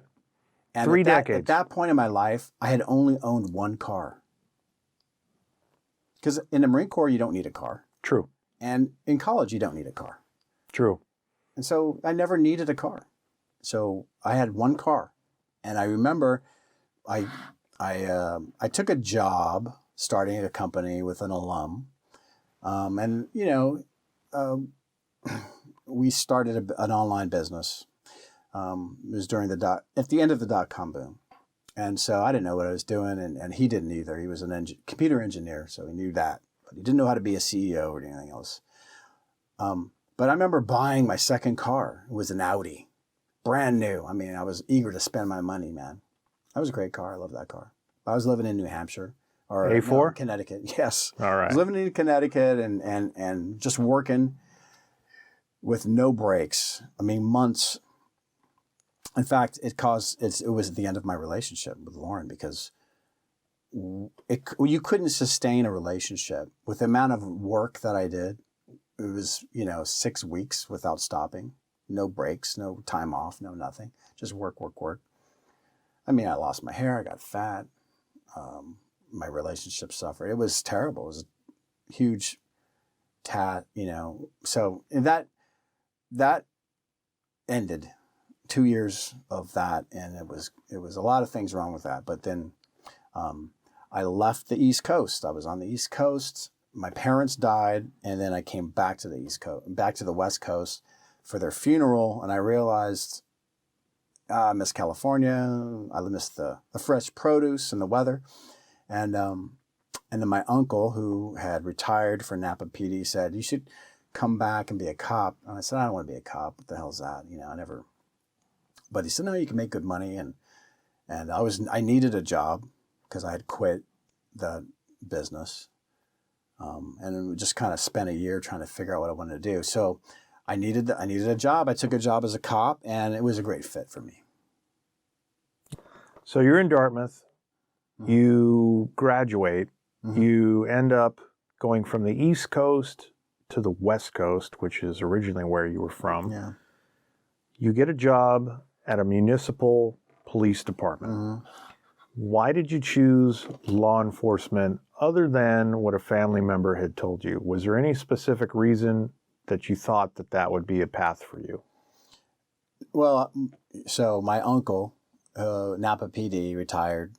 He encouraged me to put in because I had military background. I never wanted to be a police officer, but I needed a job. And he said, you would be, with your education, your military experience. And I said, no, I'm not interested. And he said, well, you could make $100,000 plus. So that interested me. And so I decided, what the hell, I'll try. And so I applied, and I think Palo Alto was the first to accept. At that point, I applied to 5 different agencies. I had no idea what I was doing, and I wasn't succeeding in the interviews because I was too honest. I had to learn. No one was guiding me through these things, so I had to learn by experience. So when it came to Palo Alto, that was like my 7th department I'd interviewed with or something like that. And at that point, I was just like, screw that. I wasn't good at tooting my own horn. I didn't like to talk about my success or brag. And so when it came to Palo Alto, I just let it all out. I said, look, this is why you should hire me. This is what I've done. And I just tooted my own horn. And the guy that interviewed me was a Vietnam vet, former Marine. And he called me on the way home and he said, hey, when can you come in for the, whatever it was, background, psych. Like, we want to hire you. And so Palo Alto hired me. At that time, it was very hard to get into police work. This was, 2004 or so. Yeah, 2004. Is my math right? Maybe it's 2002. 2002. I forget. 18 years ago. And, super hard to get in. Hundreds of applicants for a couple of jobs. You know this, right? I do. And so I made it in. I didn't really want to be a cop, but I did it. And I thought I was God's gift to police work. I was gonna reform it and make it better. And it was so stupid, man. I made so many mistakes in my early years. I think I pissed about everybody off. And the thing is, I thought it was, I was better than everybody else. I was an Ivy League guy. I had military background. I was super special. And nobody thought I was super special. I was in the academy, San Jose Academy. I was class president. I was a top gun. I did, But wait a second. You were in the gifted intelligence program. I know. Nobody gives two back in shits. 4th grade, man. Humility is not my strong point. But what I've learned is, it doesn't matter. Like what you've done doesn't matter. It's what you're doing now. Exactly. Right? And you can't rest on your laurels. True. And it's not what you do or what you say you can do or who you say you are. It's what you can do for other people. And so, credibility is important. And when you're new, it doesn't matter what you've done. You could have flown to the moon. You could save the planet. If you're taking a new job, you're the new guy. You have zero credibility. It doesn't matter who you are. Agreed. And so until you gain credibility, don't try to establish yourself as some kind of, reformist oracle gift to the profession. It's just going to piss everybody off. And I did a great job of that. So I pissed everybody off. Although I was well qualified to be on SWAT, it took me many years to get on the SWAT team. And I just butted heads with leadership. I thought I butted heads with everybody because I had a better answer, a better solution, and it just pissed everybody off. So I stepped on a lot of toes. Well, learned a lot of lessons. I've never known you to not have an opinion, essentially. Yeah, because I have fucking great opinions. You should listen to me, motherfuckers. Yes. Yeah. Yes. Ask my wife. I've got a lot of great opinions. Yeah. But part of that's just my personality. I've accepted me. I don't care what other people's opinions are. I mean, I try to be the best I can. And sometimes I do speak up and some people don't like it and I can't control that. But True. There are times where you need people to speak up. And I've always been one of those guys to say what needs to be said, to have the hard conversation. That doesn't bode well with many people. They're raised to be non-confrontational, stay in your comfort zone. And I wasn't raised that way. I was raised as, like we've discussed, right, very uncomfortable all the time. So having a hard conversation is hard for me. Yeah. Well, I mean, I would say you're very different from your dad. I mean, your dad was, you mentioned him as being like the silverback gorilla. You're very different from him in many ways, in many positive ways. But at the same time, you're not subtle. Like, you can be extremely professional. You can be extremely articulate. However, you will speak your mind, and you will say things that need to be said, particularly in the moment. So some people are not okay with that. Some people have issues with that, particularly in a law enforcement environment where you and I both have military backgrounds. You and I are both highly successful, specialized units in the Marine Corps. We have a history of success and a history of leadership at a high level in that type of organization. Both of us went into law enforcement. Both of us have probably been in scenarios where maybe we're not the senior guy there, but we certainly have had more life experience and better leadership than our leaders, or maybe more tactical experience. And it's difficult sometimes to be that guy that says, excuse me, hold on, I'm not okay with that. This is pretty fucked up. Maybe we should do it this way. Sometimes that rubs people the wrong way, particularly if you are the quote-unquote new guy, if you're the FNG. I know for me personally, I didn't get into law enforcement until I was pretty old. So I had a tremendous amount of life experience when I got into law enforcement. It's good in that it helps me do the job better, particularly on patrol, but also in the jail.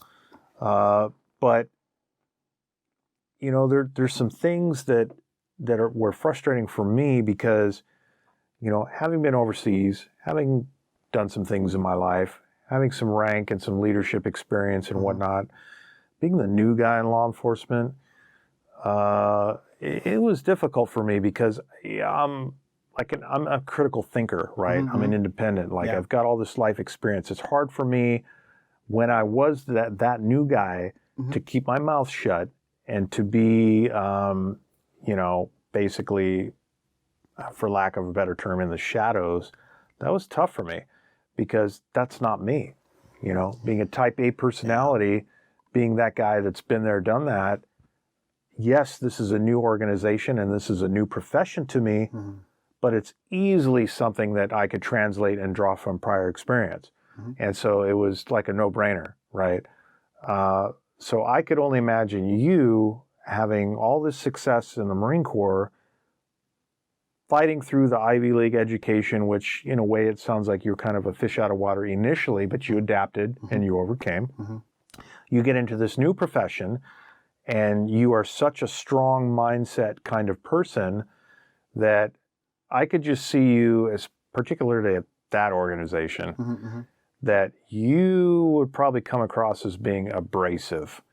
And I could see you not really... I would use the word cocky. Yeah, not really fitting in to the new guy mold. Look, I would say it was a great learning opportunity, right? We don't talk about obstacles, we talk about growth opportunities. So, I learned a lot. Listen, this is how it goes, right? The sad part is we never reassess people, right? You can go through a growing experience, like I have learned lessons about how not to do things, how not to communicate to senior people. I would do a million things different, like we all would. But we need to reevaluate people. We can't just label them and have that label be there, that it never expires, right? And there's this, I talk about this a lot with others. You do something good in law enforcement, it's got a shelf life. If you do something bad, there's no shelf life. It stays with you forever. It's memorialized. Yes, it's memorialized. So we need to stop doing that. Yeah, I would agree. So we would refer to that commonly as a jacket. You develop a jacket, which is a reference to like a file folder. So if somebody fucks up, for lack of a better term, or they do something that's not accepted, throughout their entire career, they have this jacket that they carry with them, And in some cases, it may not be justified. So if you do the job for 18 years, you're a much different officer today than you were when you joined, right? Yeah. Same thing with me in terms of I'm a much different deputy today than I was when I was a new guy. Right. And that's just part of our personal journey, our experience, our evolution, our maturity, all of those things. So I would support your argument that essentially you can't hold somebody to something that they did years and years ago. You've got to let them kind of move on. And if you see some change, hey, acknowledge it, give it to them. Fortunately, in our profession, a lot of people retire, and people that knew back in the day what you might have said or did, they're gone. And it's cyclical, right? And then the new guys maybe have heard something, but they don't know. They don't really know what's going on. So eventually it fades away over time. Well, and I don't know if that's human nature or if it's indicative of the profession. I mean, we can have conversations about the culture of the profession, but it's unfair, right? Because I've seen this happen to others. That we forget that everyone has a right to achieve their potential. Everyone should have the same opportunity to achieve their potential, and unfortunately, because personalities and the culture is the way it is, some people have better opportunities than others because they're better liked, they have the right friends. That's not the way it's supposed to work, And one thing I enjoyed about the Marine Corps is that was the closest to a pure meritocracy as you can get. Promotion came with a cutting score. You had to score your PT tests, your rifle range score, your evaluations, which are subjective. Like these things, what college classes you took on your off-duty time, those things factored into a score, and you would get promoted based on who had the highest score. In my case, there was no score, but anyway, your merit, what you could do mattered, right? It wasn't the politics of it. Now, I'm sure as you move up the ranks, politics played into effect. I never got that high. It always felt like a meritocracy to me. And I never had to kiss ass or say the right thing or be political. I just had to kick ass, and I can get ahead by kicking ass. And, when you go into the police world, which is paramilitary, most of the people have never been in the military and they don't understand what the military is like, and so they're acting this role of rank and stuff, and they don't get it. Military leadership, Marine Corps leadership especially, is, to me, it's such a great concept, and it was such a great asset to me personally to have gone through an organization where leadership is valued and it's executed in such a way that when you go outside of that organization, you look for it elsewhere. It's hard to find, right? And it's disappointing sometimes when you're in the police world. There is a letdown. And you're saying, look, you're supposed to be a leader and care for your troops, and you're not doing that. You're being political or you're being unfair, and that's not right.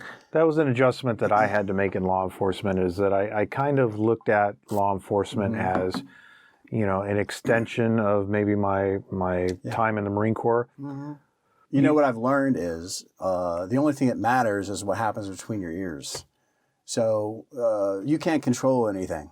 True. Right? Other people's actions, their opinions, their perceptions. And so what I've learned is, like, there's a difference between acceptance and tolerance. I mean, you find this in marriage, right? Yeah. So, you can tolerate your spouse or you can accept. You can tolerate things that happen to you or accept things that happen to you. There's a difference. One builds resentment and animosity, and the other one is you realize, hey, this isn't about me. This is about whoever, the organization, the spouse. This is everyone has the right to be who they want to be. You don't have a right to dictate your spouse needs to be a certain way.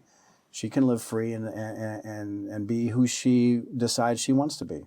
You can either accept or not. Tolerating that is not a good thing, just like an organization. So if if you have these expectations that things are going to be, and this is where I look at a lifetime full of, a career of through law enforcement, my whole adult life through work experience and dealing with other people. Your expectations mostly always lead to some kind of disappointment.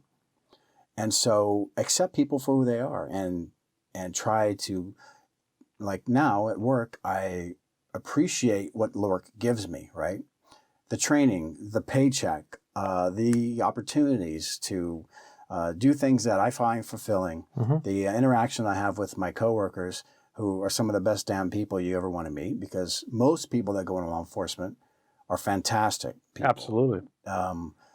Highly, most people aren't qualified to do this job. We talked about this off camera.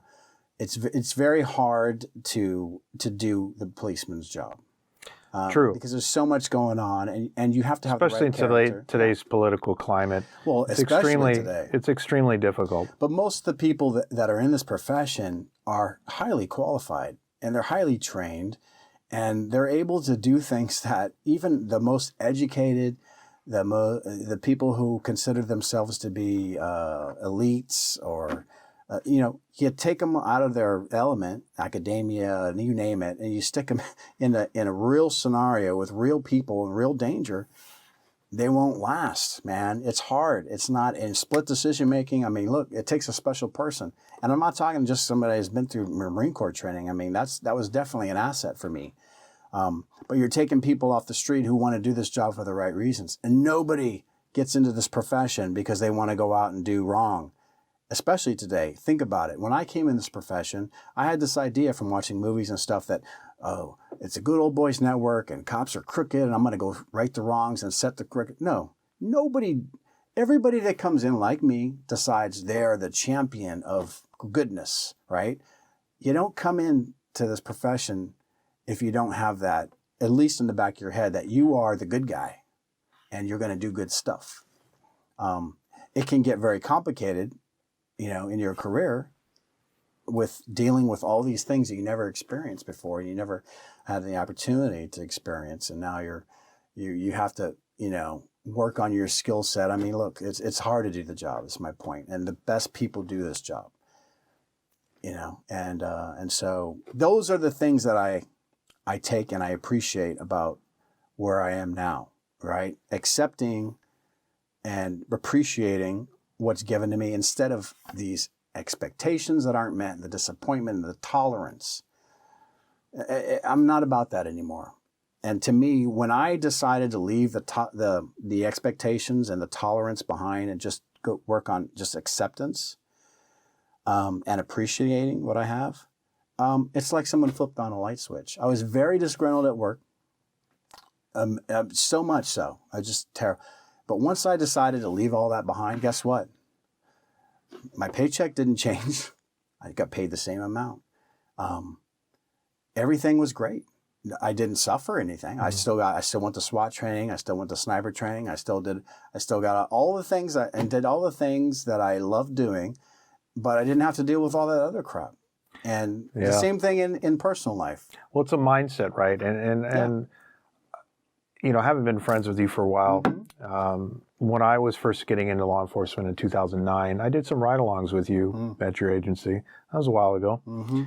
I remember how things were 11 years ago with you and your agency, and then I did a second ride-along with you after that. I think it was maybe 2010, 2011, somewhere in there. I personally have seen a change in you in how you view your own profession and your own agency. And more recently, I would say, I've seen a change in you in sort of your just general outlook, like how you see things and how, and when I say a change, I've seen a positive change. Mm-hmm. Like I've definitely seen in you have more of like this, a sense of perspective on things, and a sense of like, you mentioned flipping the switch. And I've kind of on-viewed that in a way from a distance, like indirectly, where whether it's just our conversations or everything, it seems like your mindset has changed in a more positive way, and you've come to sort of like accept certain things and sort of change how you view other things, and sort of I get like toward the end of your career here in law enforcement, I get the sense that like you're more at peace and more content now than you were years ago. Is that accurate? Yeah, I think my expectations are much different than when I first started. I see things for what they are, and I accept them, and I think that you don't go through you don't get 52 years on Earth without having some kind of epiphanies, and a lot of I think what people get hung up on is they get too invested personally in things they don't control. So work being one of them, right? You're too personally involved. Work means too much to you. And so the things that happen affect you. You feel it, right?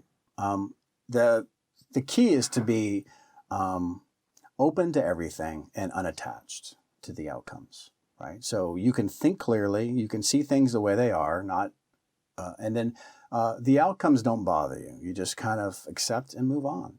And that works in a lot of things. And I am practicing more of that, and I'm getting happier as I go, because so much in my life has been trying to fix something. I see a problem, I want to fix it.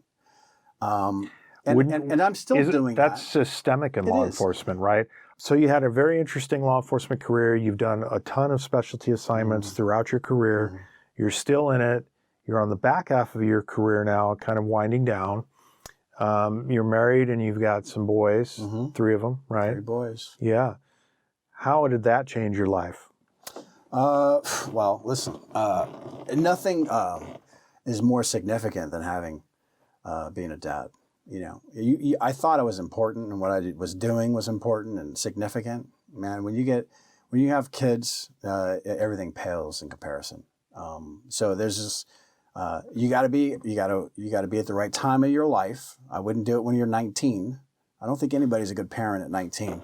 I'm glad it happened for me later in life.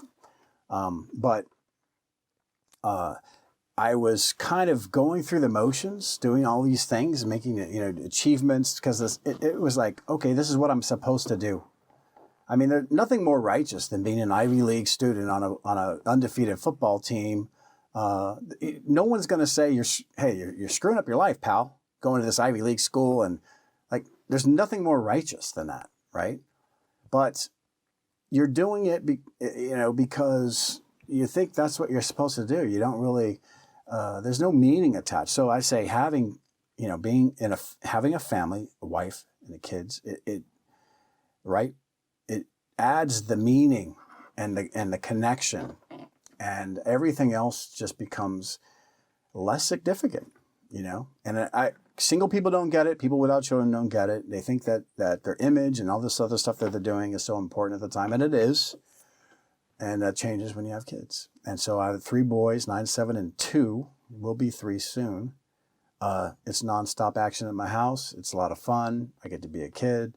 I get to give them what I didn't have growing up, which is love, acceptance. How cool is that? How cool is that? Acceptance, man. If you're talking about boys, you gotta accept who they are. And I see a lot of people put pressure on kids to be somebody that they're, different. Do it better, do it different, do it this way, that way. And that's fine. I mean, kids need to be stressed out. They can't just grow up in a warm soup of comfort. They don't grow, they don't get strong, they don't become resilient. No, they need to be challenged at some point. They need to have some struggles. They need to overcome adversity. Man. It's like working out. Yeah. They got to have some kind of challenge and resistance to make them strong. And my boys feed on that. If I want them to do something, I just make it a challenge game. I bet you can't. How do they respond to that? Oh, listen, they didn't want to get in the car in the morning to go to school. And my wife's yelling and prodding them, and it's chaos. And I just said, hey. Made a game out of it? You old ladies can't beat an old man. I called them a bunch of old ladies. And so all of a sudden, they couldn't get to that car fast enough. They wanted to prove me wrong. And, that's just a little dad games you play to get these kids. Nothing But like you got to know nothing like a little bit of it competition, motivates right? them.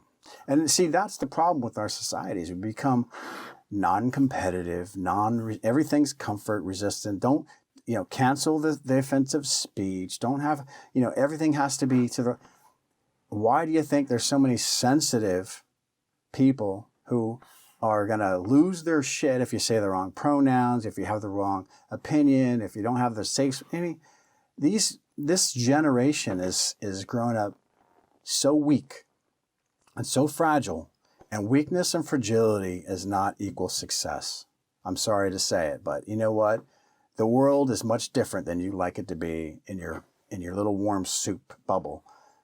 You're going to get eaten by the sharks because someone's going to punch you square in the face when you get out there in the real world. And what are you going to do? Lay down and die and call the police? And I mean, that's what you're seeing. So have you raised your boys in a non-participation trophy way of life? No, my boys are enjoying their childhood as they should, playing, enjoying life. They're very intellectually curious and very active. And so I haven't pushed them into competition. That'll come. They're still young. Mm-hmm. Of course. I didn't start, I don't think, competitive sports until, high school. Well, junior high, I think it was in a basketball team, 6th grade. But, they've got plenty of time. I don't know why we push our kids. Some people, no one's going to go to the pros, man. What are you doing having your 6-year-old and some, pushing them to go to some competitive league and driving them all over hell and handbasket? Look, if they want to do that, that's fine. But my kids are enjoying their childhood and they're carefree, they're loving. And what I love about them is that they love everybody. That is a reflection of how they feel about themselves, man. They love everybody. The more the merrier. And they have a good time with everyone. So in a way, if you think back to your own childhood and some of the shortcomings, as a dad now, you've got these boys and you're watching them grow up and you're participating in that process very actively as a good parent. Is it somehow like, do you feel redemption in a way, like you're living vicariously and sort of like feeling more complete now? Oh, yeah. Filling the voids from your childhood, perhaps? Yeah, absolutely. Absolutely. I mean, I have an opportunity to, like I said, provide my kids something I didn't have growing up. And it's good for me because, it heals the wounds, and for me, I'm all about the future. I'm not about the past. And I don't identify as a victim. I mean, I can tell you horror stories about what happened to me and this and that growing up, but I don't carry that. I try not to carry that. There are holes in me that my wife will tell you that sometimes how it manifests essentially is a lack of joy in certain aspects of life, right? But my kids bring me so much joy, and my wife does too. I married way above my league. She's got a great relationship with the kids. I mean, we just got to have a great family dynamic. And so, I think that my experience has helped because, like anything, you learn what not to do. Your role models can be positive ones or negative ones, as long as you recognize, learn from other people's mistakes. And I know, growing up, there's a lot of that I don't want. I mean, and it wasn't all bad. I mean, we had good times too. But I don't want to. I drive my kids to the cemetery several times, and they're always interested because they see all the graves and the headstones. And initially they're curious, like, what is all this stuff? I said, listen, every one of these people were alive and now they're dead, right? So listen, your life doesn't last forever. These people were alive, walking around just like you and I tell them, they're very interested in hearing this. But the point is this, you don't have forever. You got to live your life. You got to make the most of it. You can't wallow in sorrow. You can't feel sorry. You can't lay down and die. You got to get up and keep going and make it and love and appreciate who you have. Because guess what? I'm going to die. Your mom's going to die. Your grandparents are going to die. And so don't waste your time doing stuff that doesn't matter. Mm-hmm. And when they see that and they see the grays and all, I mean, the little light bulbs go on and they're cool with it. There's no stigma, man. They know everybody. And I asked my kid, hey, should mom and dad get cremated or buried? He said, no, we want you to cremate it because I don't want to keep going to the graveyard every week to visit you. Like, I'd just rather have you in my house. Mm-hmm. It's funny, man. Kids are great. You know, we stigmatize them. There's a lot of honesty and openness from children. They're fantastic. I love those boys. So let's kind of wind down here and kind of wrap this thing up. You've had a very interesting life so far. You came from nothing. You sort of created your own path, so to speak. You were sort of self-motivated, and you kind of like through hard work and determination made your own path. And you've had some trials and tribulations, but generally when you set your mind to something, you've been very successful at it. So you mentioned earlier, you know, D average, didn't even finish high school, but yet here you are, a Dartmouth grad, an Ivy League college grad. You did it the hard way. It wasn't given to you. You earned it. Yeah. And that's important. And so if you had any parting thoughts or final words or encouragement, advice, whatever, for anyone watching this video, what would you tell them? What would be your message? Well, I would say, one, that,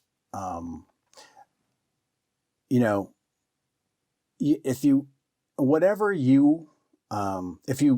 dream the big dream,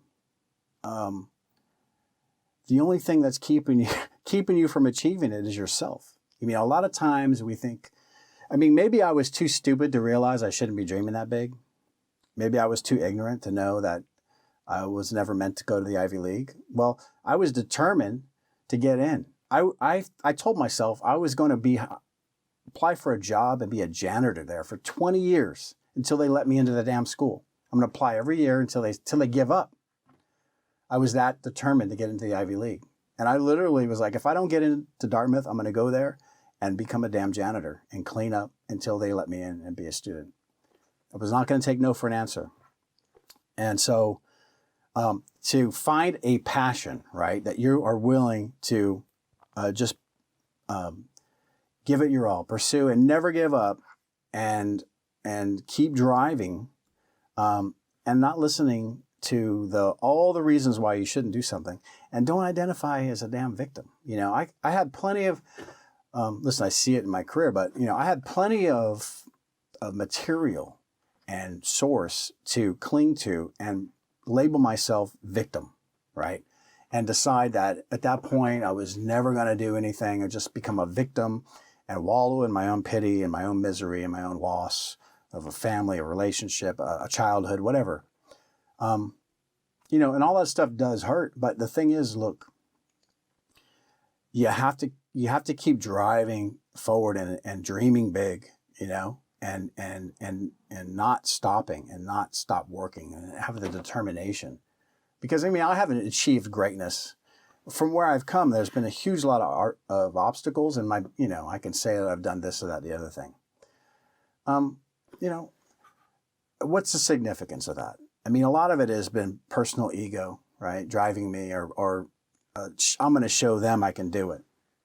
It was a motivation. It was a fire that drove me. But that's the key, the fire, right? Not the source of the fire. And so if any person who has a fire can achieve, but if you don't find that fire, then you need to find it. That's the thing. And the other thing I would say is personal relationships matter, right? You got to have personal relationships to be happy. And I've seen a lot of people that don't have personal relationships and good relationships. And the commonality of people who ended up mentally ill, you know, suicidal, like all this, it's just failed relationships. So don't be afraid to cut out the negative relationships in your life. And that might be family members. that is one thing that I had to do. I did it with my parents, my own parents. I had to distance myself from because they were a source of negativity in my life. And I felt guilty about it because I was programmed to say, you got to be loyal to the family. You're a traitor. You've betrayed us. You've left us. You prefer to be with your rich friends. It wasn't that at all, man. I prefer to be happy. And the only person that can make you that's looking out for you is you. And the only thing you control is what you do and what's between your ears and how you think about things. So there's so much now that people are fragile. They don't like the pronouns you use. They want to throw a temper tantrum if they don't get the outcome they're looking for. These people are sad in my estimation. I feel sorry for them because, they're never going to be successful and never going to be happy.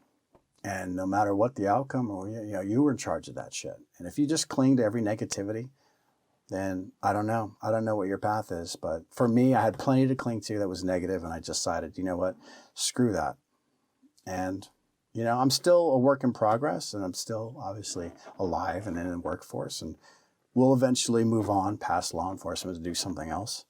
But being a mentor for my kids, this is one of the things I'm telling you. Don't be a victim. Don't let obstacles be obstacles. And then don't let anybody stop you. Keep driving towards your goal. Dream big. Have a big dream. And don't think it's impossible. And don't listen to people who tell you it is. Because I'm walking proof that the impossible happened. I don't know how, but it did. And guess what? It's not as hard as you think. You just got to work hard and dream big and don't let people stop you. So. Well, I would just say that, man, I'm grateful that you came here today to share your story. It was great talking with you. It's my pleasure. And hey, man, thanks for being in my life. You make me a better person. Yeah. I feel that way strongly. And, we've known each other over the years for a little bit. Yeah. And, just that internal fire that you talked about. Mm-hmm. Sometimes that's hard for people to develop that. Yeah. Some people have it, some people don't.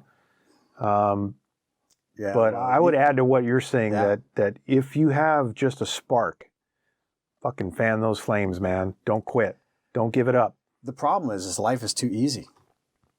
Like I said, the warm soup of life. I know. I mean, you got the internet, you got, DoorDash, and you got, climate control. Yeah. You got to get out, you got to get uncomfortable, and you got to strive for something. And guess what? Do something for somebody else. It's not about your Instagram. It's not about you. Go out and actually do something that matters instead of just virtue signaling and calling yourself a hero. I fucking hate hero. It is so overused. Oh, what a hero. Listen, me having a job as a policeman doesn't make me a hero. I'm not a fucking hero. I went to combat. I went to the Gulf War. I'm not a fucking hero. I did nothing heroic. I mooned a scud. Okay, that's not heroic. It's stupid. Heroes are people who actually put their life on the line to save somebody and do something for somebody and put themselves at risk. I mean, this hero shit is just killing me. Not everybody's a hero that joins the military. Not everybody's a hero that becomes a police officer. There are plenty of cowards out there. They're in uniform too. So, but anyway, enough said on that. I don't want to end it a negative thing. I'm just saying, get out there and actually do something that's worth something instead of just nothing. Because without strife and struggle, and I worry that with my kids, their life's too easy. They're going to grow up weak and fragile and not ready to actually succeed in life, and be successful in life. It's dog eat dog, man. You got to work harder than the next guy. I agree. And with that, we're going to wrap it right here. Word. To you viewers, I'm going to challenge you along what Robert was saying. Get out there and do something. Learn something new. Learn how to make a fire from scratch. Learn how to draw a picture. Learn how to, I don't know, join the Marine Corps, whatever. Whatever it takes. But don't limit yourself. That's the key. Do not be a self-imposed limiter. Think big, dream big, and just get out there and do it. Right? Invest in self, man. Yeah. Someone can take an investment in self. Absolutely. Robert, All right. thanks again. Thank you. And we're Oscar Mike. All right. Good All job, right. Jason.